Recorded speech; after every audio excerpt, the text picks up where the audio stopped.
Pero nakakahiya sa'yo. Iniyakan pa kita. Kailan ba naging nakakahiya ang umiyak? You don't know me well yet. I cried like that.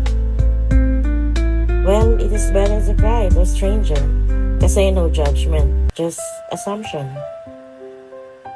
Oo nga, medyo nakakagaan ng loob. Madaling iiyak sa hindi mo kilala. Exactly. And crying isn't to be ashamed of. Talaga? Yan ang paniniwala mo? Oo naman. Crying is a dramatic way of seeking help. Seeking help means weakness.